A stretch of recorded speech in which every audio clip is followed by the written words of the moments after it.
Lead together, embrace change, enhance everyone's journey.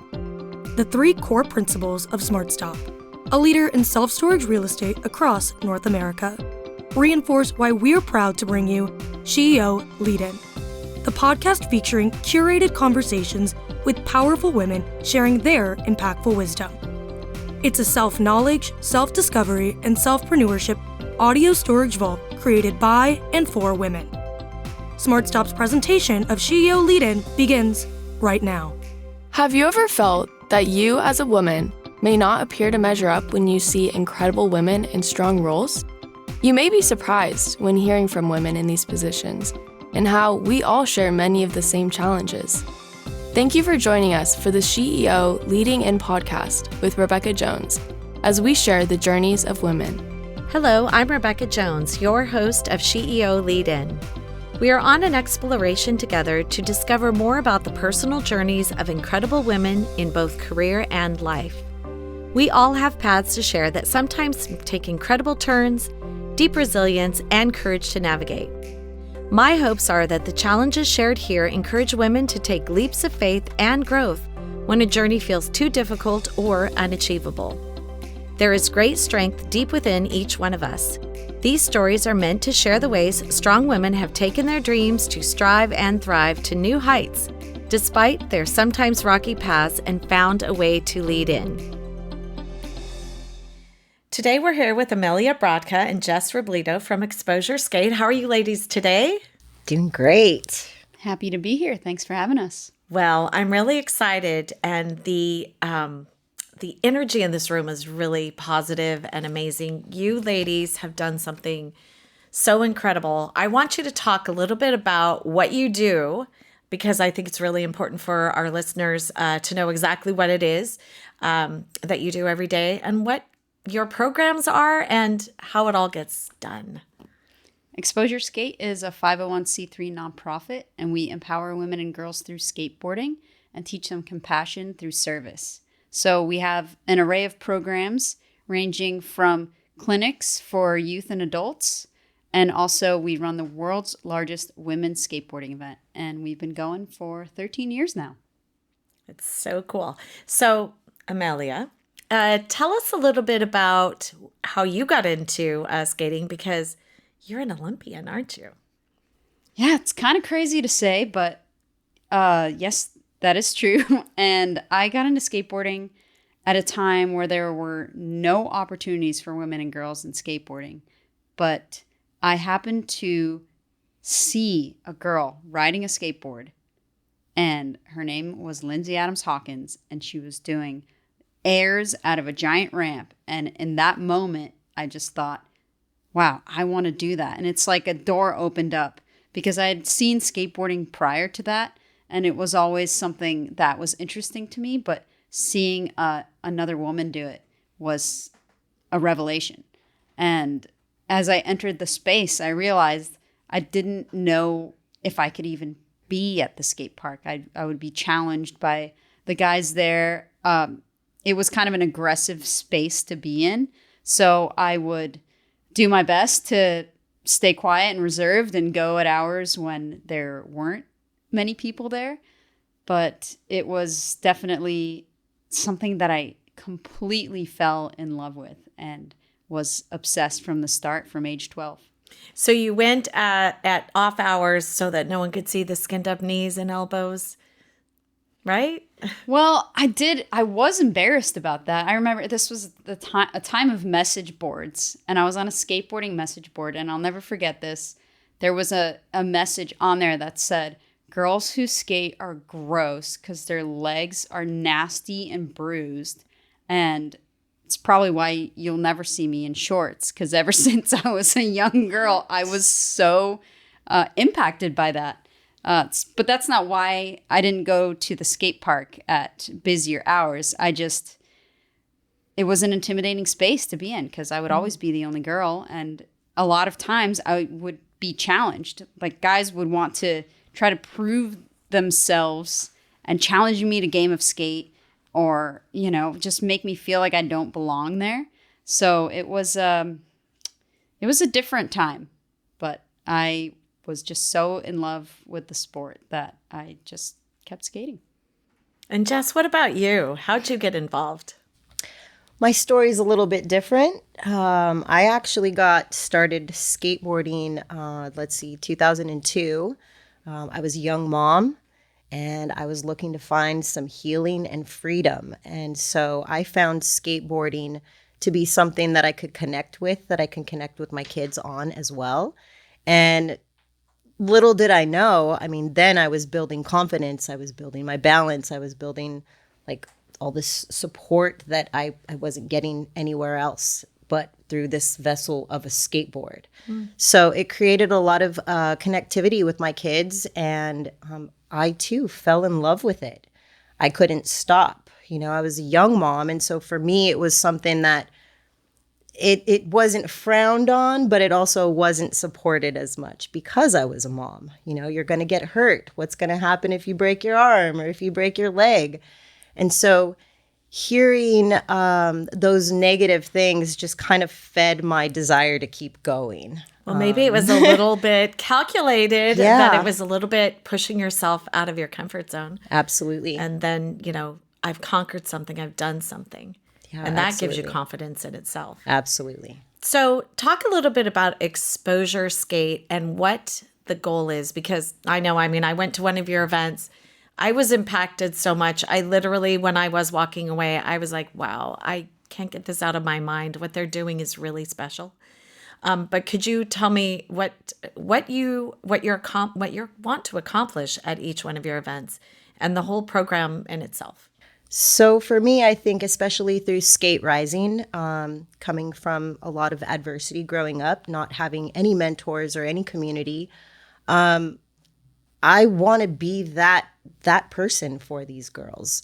And so I feel an immense amount of privilege, and I feel like I have this awesome opportunity where I get to connect with these girls through skateboarding. And it's unique. It's very unique, and it's so uplifting, and it gives me now the awareness that with the right amount of support and the right amount of encouragement, no matter where a kid comes from, they're going to progress, and they're going to find that progression within themselves, and that's going to build them up. And it just, you know, I mean, how awesome is that? Yes, because skating is a boys' sport per se. I mean, and it's not a team sport Not either. anymore. So Yeah. it's Not anymore. not anymore. Not anymore. Thanks to exposure. No, that's I was doing air quotes. But yeah, I mean, it used to be predominantly a boys' sport. So my experience as a skateboarder was after seeing that moment of Lindsay Adams Hawkins flying in the air out of the ramp, she was at this huge event called the X Games. And all of a sudden, at age 12, it became my dream to be in the X Games.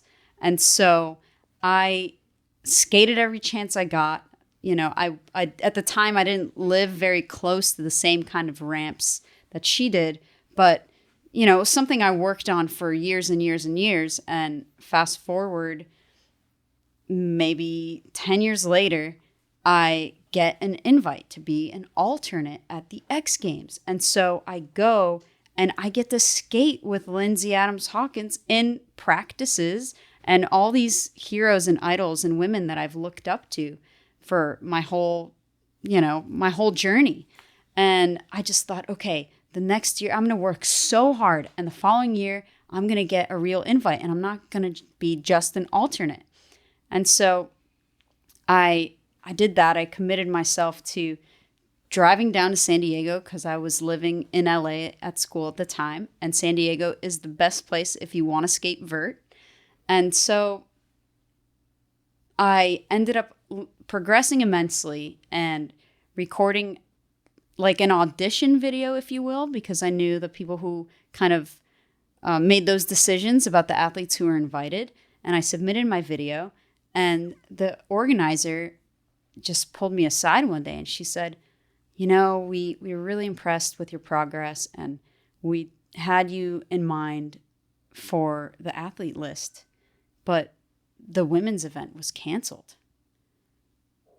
And I was so just taken aback by that, because it had been like this really intense drive and mission for me that had fueled me through my teenage years and into my 20s.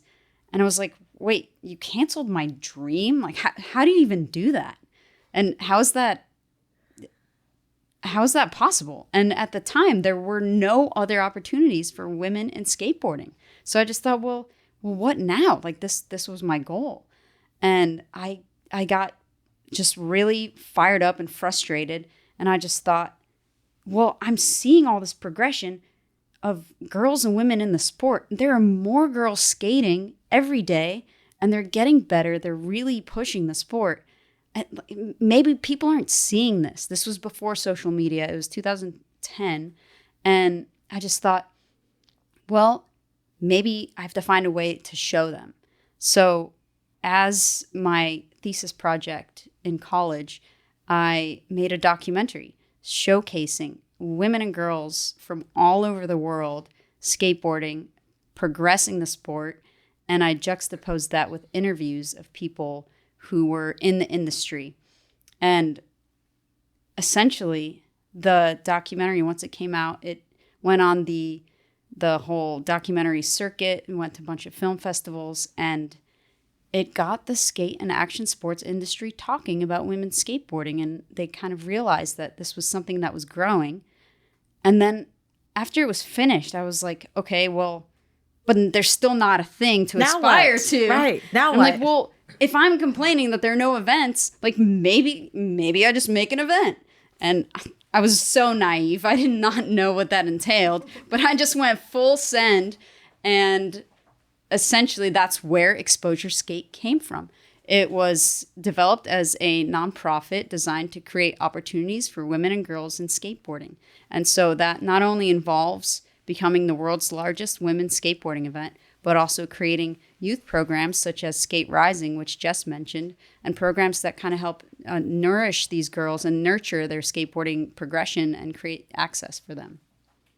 That is absolutely incredible. And then now you do these amazing events and you work together on them. And I have to tell you, so when I went to that event that you had in Vista, I walked in with little girls that were walking in with their dads or their moms, and I was just listening, and I was just hearing what they had to say, and they were so excited to be there, And then these little girls with their little helmets on and their skateboards, some of them were so tiny that their skateboards nearly seemed as big as them. And I thought to myself, okay, this is something really cool. I'm just going to watch. And I looked around and I was listening to what the girls were saying. I was listening to what the two of you were saying.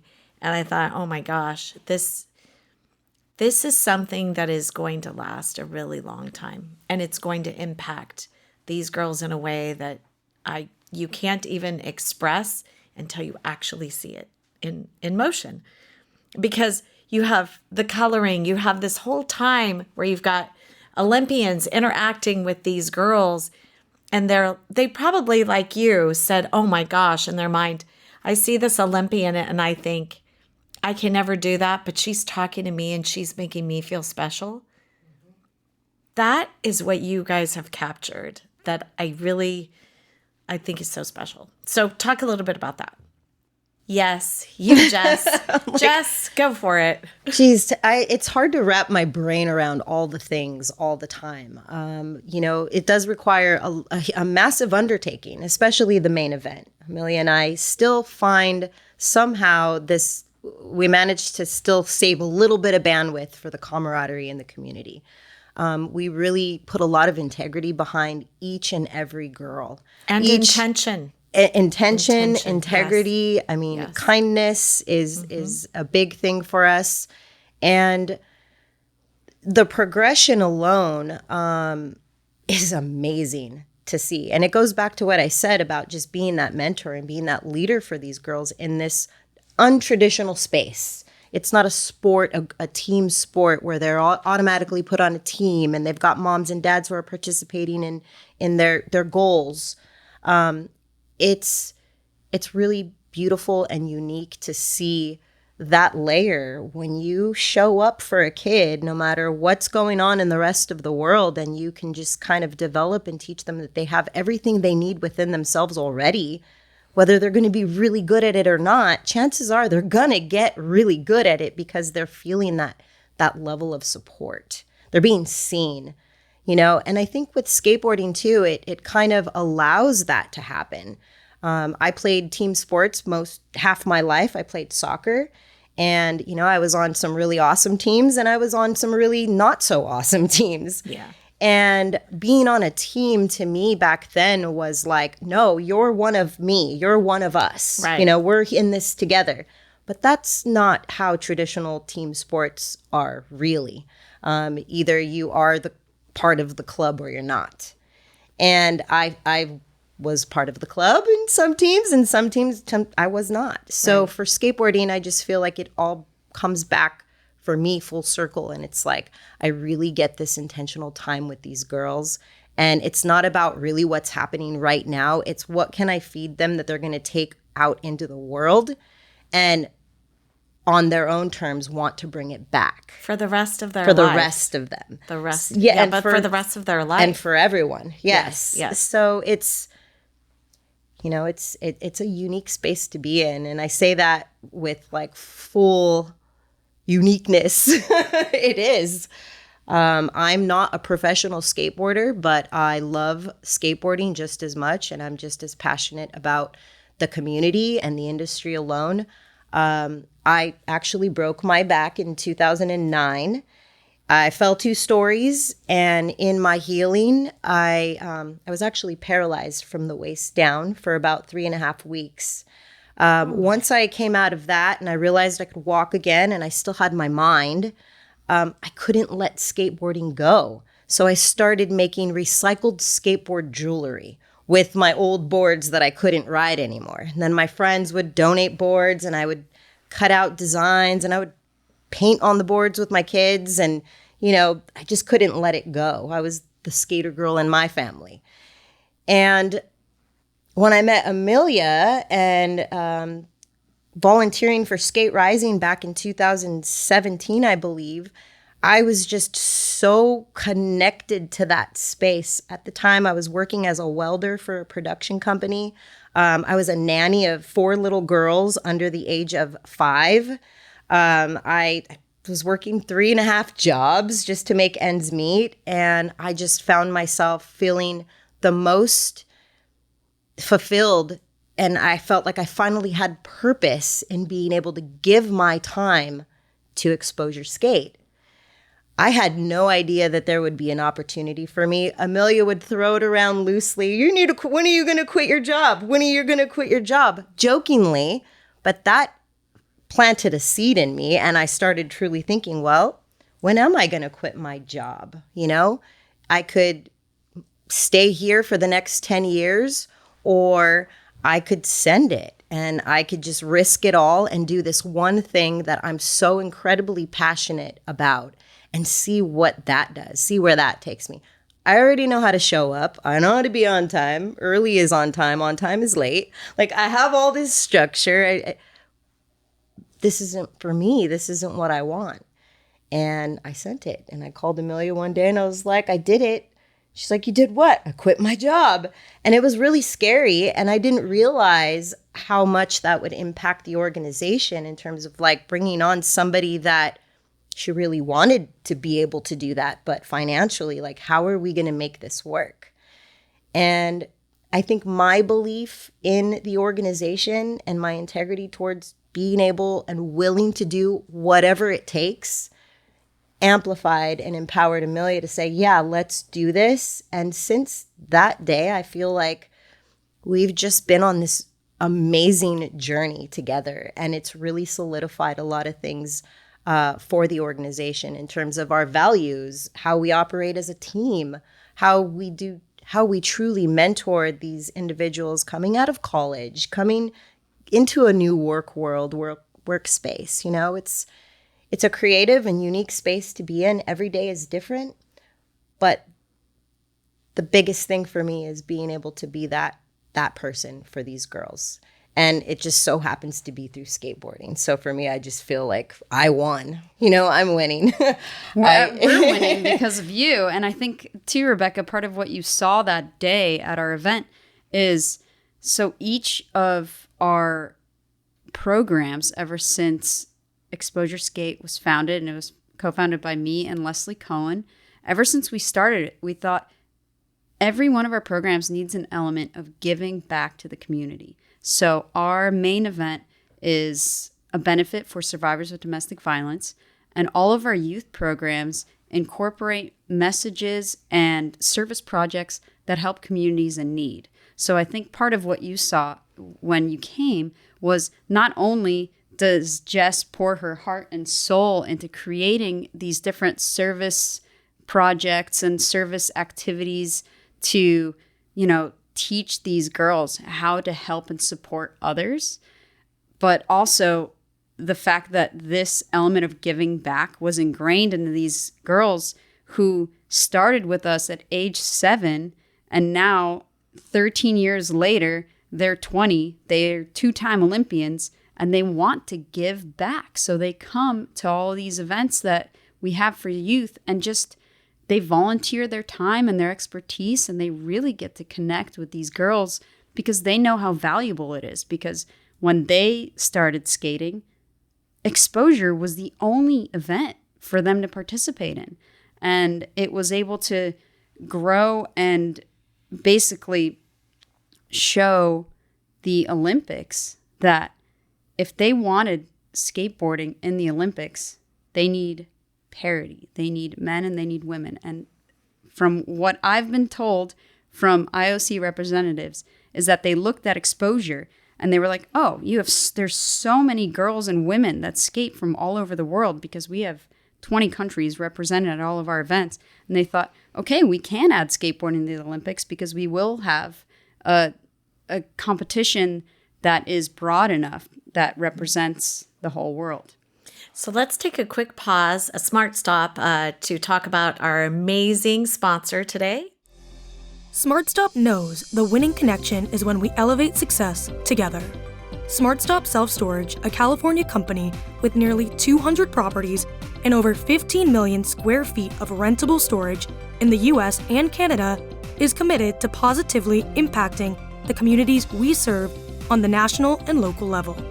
By aligning our core principles of leading together, embracing change, and enhancing everyone's journey with local initiatives focused on education, health, and social welfare, we all elevate together.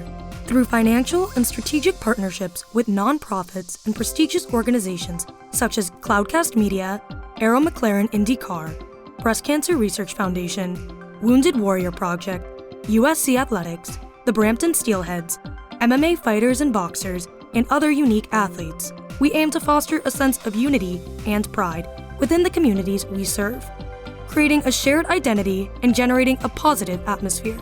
To learn more about our core values, our locations, and career opportunities, please visit us at smartstopselfstorage.com.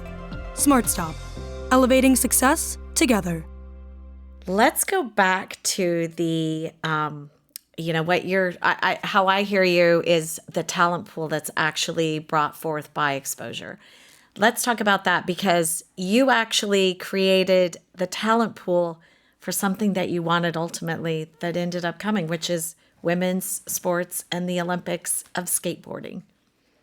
I mean, we never even knew that the Olympics were a conversation. We just wanted it to be back in these other existing action sports events that only had men's skateboarding in it. And sure enough, we were able to help not only cultivate the talent of these girls, but give them the competitive experience and then show them that this is something that they can be a part of. And through that, by them and these other young girls seeing other women and girls compete at a high level, that kind of helped to grow the sport. And all of a sudden, we're back in the X Games. All of a sudden, the Olympics are talking about putting skateboarding in. We're at the Do Tour. We're at the Fans Park Series. And women's skateboarding was really taking off. And it was such a privilege to be in the Tokyo Olympics alongside these girls that came up through our programs. Well, let's go back a little bit further too, to kind of talk about the program and what you're doing, because I think the part that really kind of is really impactful to me too is you made a comment about showing up for the girls. Mm-hmm.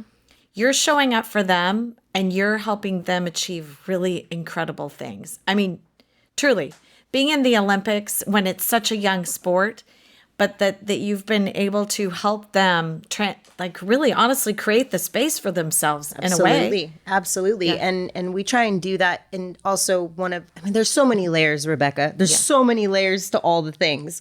But truly being able to provide them with a safe and inclusive space for them to be themselves in, for them to challenge themselves in, where they feel, one, that layer of support, it changes the narrative, I think. Like you mentioned, it's not just that it was taken out of the X Games. They took all the women's stuff out of all competition, and it was just men.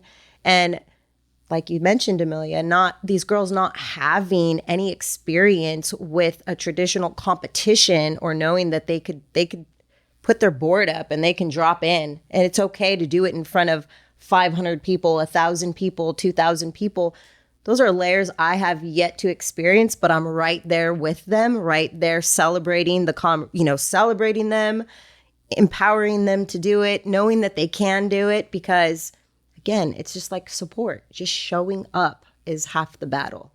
And that's been where I've seen a lot of progression just within all of the layers of competition world. Like, these girls travel abroad now, and they're all buddies and friends, and they can't wait to come back to exposure where they met, and it's like they're bringing their stories, they're bringing their experience back to exposure and back to this competition. And it's really beautiful to see. Amelia, did you think that it would be like this, that you would be able to build something, and then that someone like Jess would pop into your life with all of her experience and the love for the girls? And by the way, I'm not letting you off the hook. I know you're probably thinking, she's not going to make me say it.